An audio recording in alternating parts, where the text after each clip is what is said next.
Maayong adlaw mga idol. Karong adlaw natay tubangon nga pangutana kung asa daw ta nakapalit og fertile egg sa ato ang white leghorn nga gi-incubate. Wala di ko nagpalit og itlog mga idol nga gi-incubate kay naa man koy breeder diri mga idol. Duha ka bae nya usa ka laki man diri. Baga pag-ora po ko ka produce og fertile eggs kay bag-ora sa ni nang upa aning laki.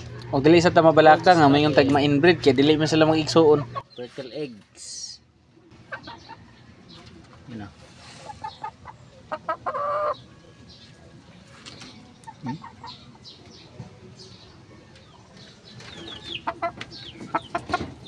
Kani day nga mga itlog nga ato ang gipangkuha diri mga idol kay ato ani gipangkeep ug ato aning gisul sa chiller para ma-preserve ug mas madugay pa ang iyang fertility.